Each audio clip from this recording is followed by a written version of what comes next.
કચ્છ જિલ્લા પંચાયતની આજે સામાન્ય સભા મળી હતી। દર વખતે સામાન્ય રીતે આટોપાતી સામાન્ય સભામાં આ વખતે વિપક્ષે આકરા પાણીએ અનેક સવાલો કર્યા હતા। સિંચાઈના કામોમાં ભ્રષ્ટાચાર સમિતિના અધિકારીઓ સહિતના મુદ્દે વિપક્ષે પ્રશ્નોનો મારો ચલાવ્યો હતો। જિલ્લા પંચાયતના અધ્યક્ષ કૌશલ્યાબેન માધાપરિયાની અધ્યક્ષતામાં મળેલી સભામાં કુલ 104 પ્રશ્નો મુકાયા હતા। પ્રશ્નો વધુ હોતા ચિઠ્ઠી કાઢીને પ્રશ્નોની ચર્ચા કરાઈ હતી। બેઠકમાં વિપક્ષી નેતા વીકે હુંબલે વેલ્સપન કંપની દ્વારા થયેલ નિયમો વિરોધના બાંધકામ સંદર્ભે ધારદાર રજૂઆતો કરી હતી। સાથે સામાન્ય સભામાં વિપક્ષ દ્વારા થતી પ્રશ્નોત્તરીનો સ્પષ્ટતા સત્તાપક્ષ દ્વારા કરવામાં આવે તેમજ ઠરાવોને બહાલી આપવા પૂર્વ વિપક્ષ સાથે ચર્ચા કરવામાં આવે તેવી માંગ કરી હતી। સામાન્ય સભામાં છેવાડાના લખપત તાલુકામાં ખખડધ્વજ માર્ગોના નવીનીકરણ, અસરગ્રસ્ત વિસ્તારોમાં પશુઓ માટે પાણી અને ઘાસચારા સહિતના પ્રશ્નો પણ વિપક્ષે ઉઠાવ્યા હતા। ખાસ કરીને ભૂકંપ પ્રભાવિત કચ્છ જિલ્લામાં બાંધકામના નીતિ નિયમો મુદ્દે સખ્તાઈ રાખવામાં આવે છે। તેમાં અંજાર પાસે વેલ્સપન કંપનીમાં ગ્રાઉન્ડ પ્લસ 2 માળના બાંધકામની મંજૂરી કઈ રીતે આપવામાં આવી તેવી રજૂઆત વીકે હુંબલે કરી હતી। જિલ્લા વિકાસ અધિકારી સીજે પટેલના સચિવ પદે યોજાયેલી બેઠકમાં વિવિધ ઠરાવોને પણ બહાલી અપાઈ હતી।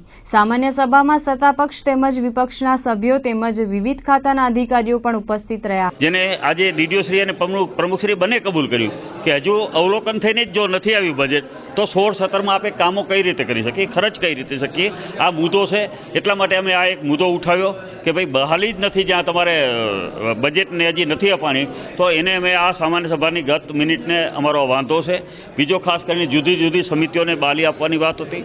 જુદી જુદી સમિતિઓને અમે આ જિલ્લા પંચાયતે કોઈ અધિકારો આપેલા નથી, કારણ કે આ જ્યારે નવું બોર્ડ ચૂંટાઈને આવ્યું ત્યારે એની સમિતિઓ જ્યારે રચાતી હોય ત્યારે સમિતિઓને અધિકારો આપવા જોઈએ કે જિલ્લા પંચાયત વતીથી કયા કેવા કામો કરી શકશે। આજ દિવસ સુધી આવા અધિકારો અપાયેલ નથી અને માત્ર આ લોકો એનો અર્થ એવો કરે છે કે 2000ની સાલમાં જિલ્લા પંચાયતની સામાન્ય સભાએ જે અધિકારો આપેલા છે એ જ અધિકારો ચાલુ રહે, પણ આવી કાયદામાં સ્પષ્ટ જોગવાઈ છે કે જ્યારે પણ નવું બોર્ડ બને ત્યારે નવી જિલ્લા પંચાયતના જે પણ સભ્યો હોય એ જે અધિકારો આપે એ અધિકારો સમિતિઓને વાપરવાના છે। આ મુદ્દાઓ હતા। ખાસ કરીને અમારા મુદ્દાઓ બીજા એ હતા કે ડૉક્ટરોની ઘટ હતી, બાંધકામમાં જે ટેન્ડરો વહીવટી મંજૂરી અપાય છે, ઘણા કામો એવા છે કે કામો શરૂ થઈ ગયા અથવા પૂરા થઈ ગયા અને પાછળથી વહીવટી મંજૂરીઓ અપાય છે। આ પણ એક ખરેખર નિયમ બહારની વાત છે।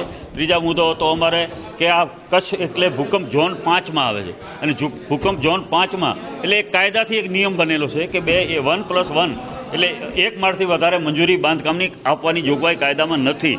લખપત તાલુકાને આપ જોઈ શકો, નથી સ્કૂલોમાં શિક્ષક, નથી દવાખાનામાં ડૉક્ટર, નથી પીવાનું પાણી, નથી સિંચાઈ માટેના ચેક ડેમ, કોઈ પણ રોજગારી ક્ષેત્રે પણ કોઈ પણ વિકલ્પ નથી અને લઘુ ઉદ્યોગ કે મધ્યમ ઉદ્યોગ કક્ષાના કોઈ પણ આવતા નથી। એટલા માટે અને લખપત તાલુકો એક વખત લાખોની ઉપજ ધરાવતો હતો અને આપને પણ હું આપના માધ્યમથી ડર કે હું પણ ગઈકાલે જારાના યુદ્ધ મેદાન ઉપર ગયેલો હતો।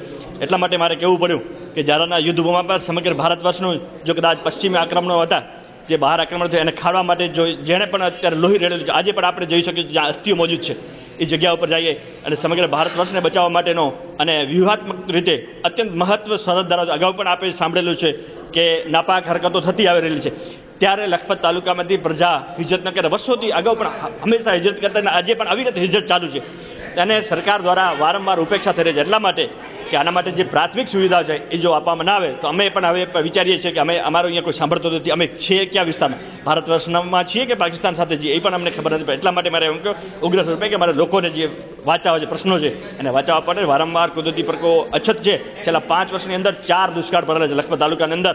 દુઃખ સાથે કહેવું પડે કે આપણે જે સત્તામાં બેઠેલા છીએ અને વારંવાર દુષ્કાળ પડતો હોય ને આપણે સિંચાઈ માટે વ્યવસ્થા ન કરી શકીએ, પીવાના પાણી માટે વ્યવસ્થા ન કરી શકીએ તો પછી અમે કરી શું શકીએ? એના માટે